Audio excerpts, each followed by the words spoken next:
어서 와요, 은옥 씨. 정수 씨도 잘 지내셨죠?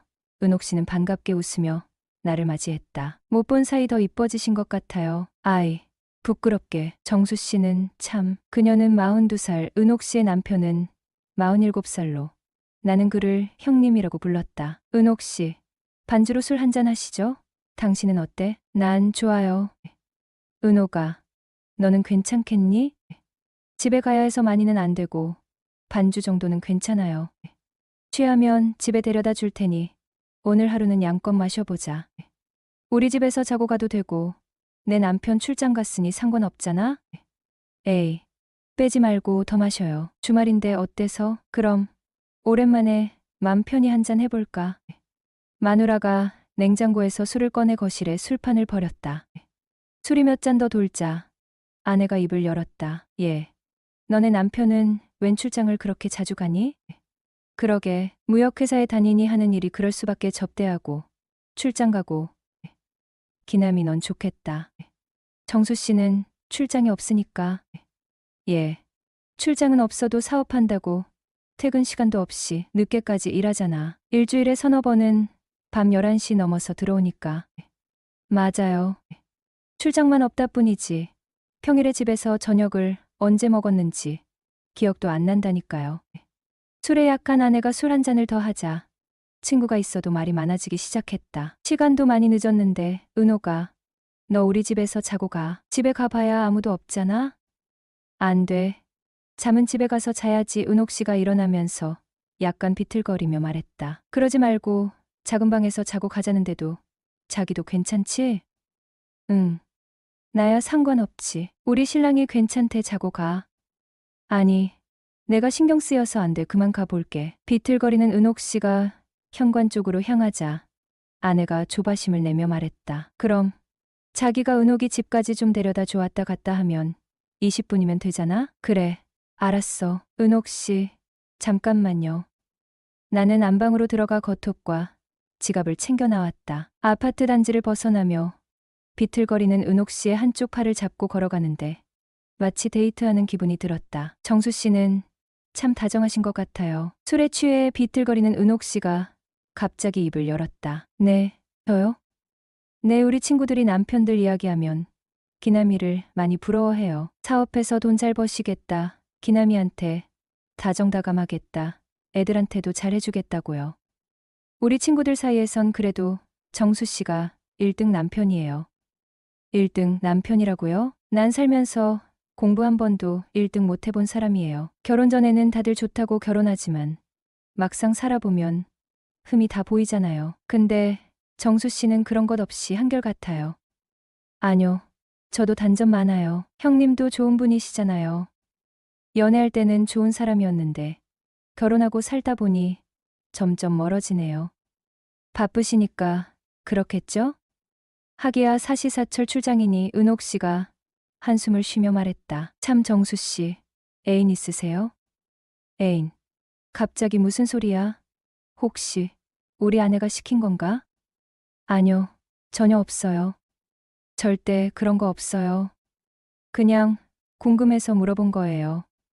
그럼 저 애인 없어요. 그런데 은옥 씨는 애인 있으세요?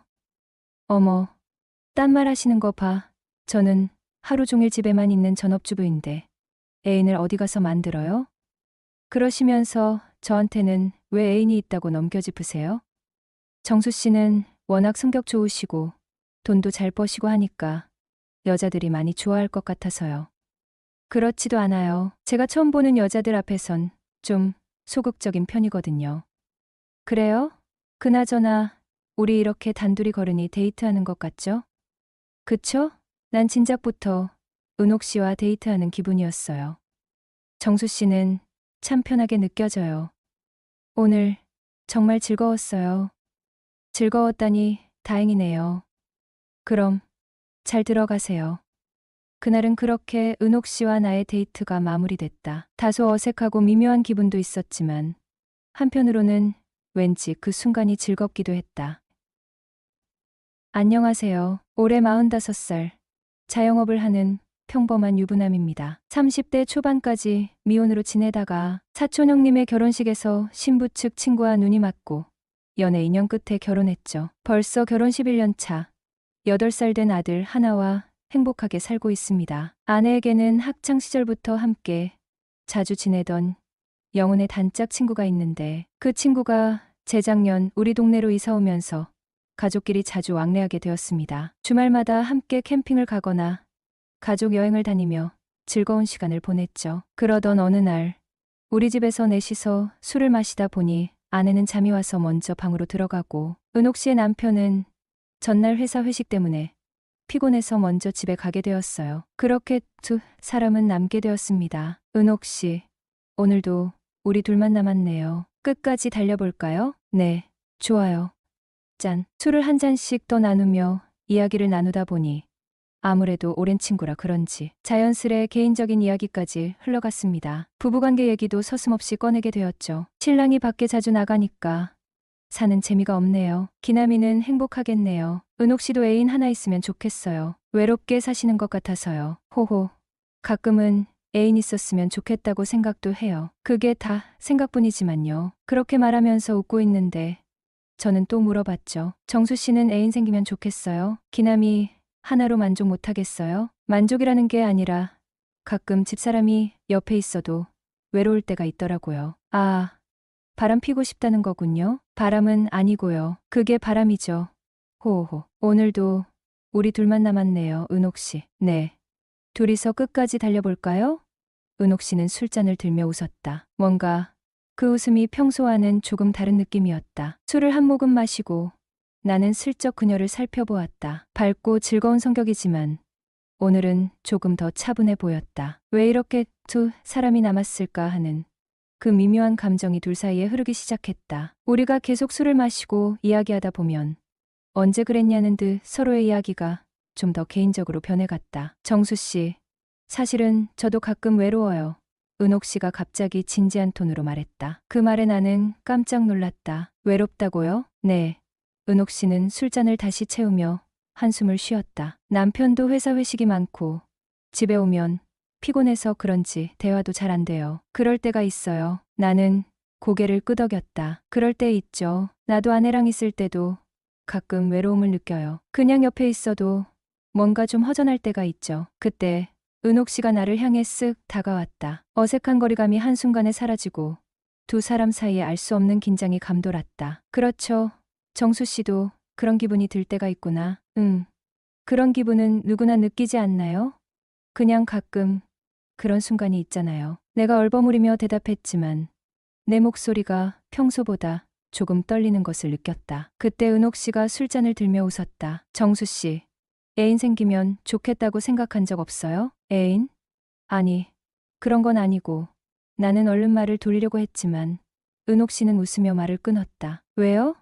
내가 소개해줄 사람 있어요. 비밀로 해줄게요. 기남이한테는 절대 말 안 할 거예요. 은옥 씨가 장난스럽게 말했다. 뭔가 의도적인 말투에 나는 어쩔 줄 몰랐다. 아니, 애인 같은 거 필요 없어요. 그냥 술 한잔하며 이야기할 사람 정도는 있으면 좋겠다는 생각은 들어요. 나는 다시 술을 따르며 말을 이어갔다. 사실 혼자 있을 때가 더 많아지고 그럴 때마다 그런 상대가 그리울 때가 있죠. 호호. 결국 그게 그거죠. 은옥 씨가 고개를 끄덕이며 말했다. 정수 씨도 결국은 그렇게 외로움을 채울 사람을 찾고 있었군요. 그건 아니고. 내가 말을 잇자 은옥 씨는 갑자기 내 눈을 바라보며 말없이 웃었다. 그 미소가 평소와는 또 다른 뉘앙스를 풍기고 있었다. 그래요. 사실 저도 그런 사람 하나쯤 있었으면 좋겠어요. 그녀가 다시 술잔을 기울였다. 가끔 그런 생각은 해요. 술자리에서나 할 수 있는 얘기지만 우리 사이엔 묘한 정적이 흘렀다. 그 어떤 말로도 그 순간의 긴장을 깨기 어려운, 마치 두 사람이 서로를 조금씩 더 알게 되는 듯한 느낌이 들었다. 은옥 씨, 내가 말을 꺼내려다 잠시 멈칫했다. 그런 눈빛을 던져본 적이 없었는데 이번엔 왜 그런지 모르겠지만 괜히 조금 더 가까워지고 싶은 느낌이 들었다. 네? 은옥 씨가 나를 향해 고개를 갸웃하며 말했다. 괜찮아요.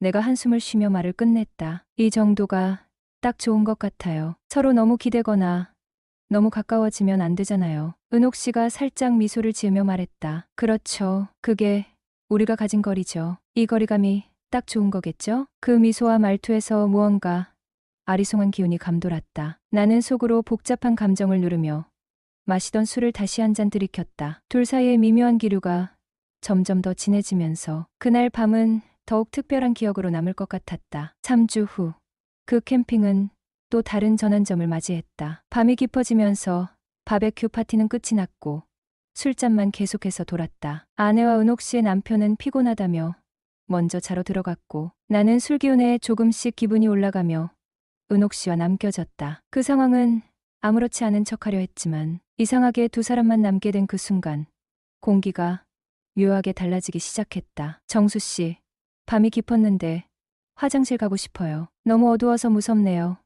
은옥 씨가 갑자기 나에게 말하며 웃었다. 나는 순간 당황했지만 상황상 자연스럽게 대답할 수밖에 없었다. 알겠어요. 같이 가죠.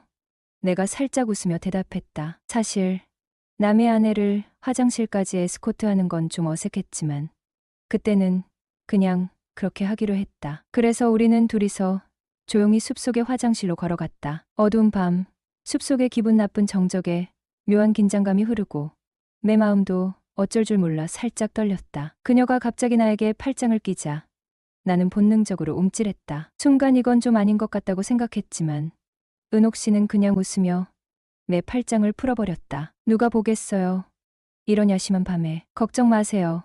그녀는 가볍게 웃으며 말했다. 그 웃음은 어떤 의미를 담고 있는지 알 수 없었지만 나는 그 순간 어떤 기분인지 모르겠지만 뭔가 불안하고도 떨리는 감정을 느꼈다. 화장실에서 나와 술잔을 다시 채우며 우리는 그렇게 계속해서 대화를 이어갔다. 그날 밤은 더 이상 평범한 술자리가 아니었다. 은옥 씨의 말 한마디, 웃음 한 번.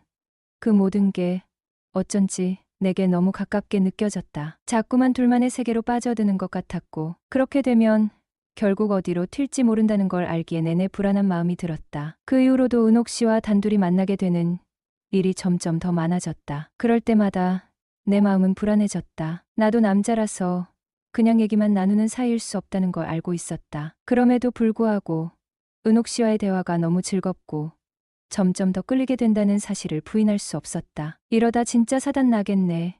나는 속으로만 중얼거리며 다음 만남이 올 때마다 이 상황을 어떻게 해야 할지 갈피를 잡을 수 없었다. 그동안 쌓인 감정은 한번 엉키기 시작하면 풀기 어려운 실타래처럼 얽혀들 것만 같았다. 나는 이제 무엇을 해야 할지 모르겠다는 생각에 점점 더 고민이 커져갔다. 은옥 씨와 계속 이렇게 만나다 보면 결국 내가 나도 모르게 감정에 휘말리게 될지도 모른다는 불안감이 밀려왔다. 하지만 또 그 불안감을 외면하며 그녀와의 만남을 피할 수 없다는 사실이 나를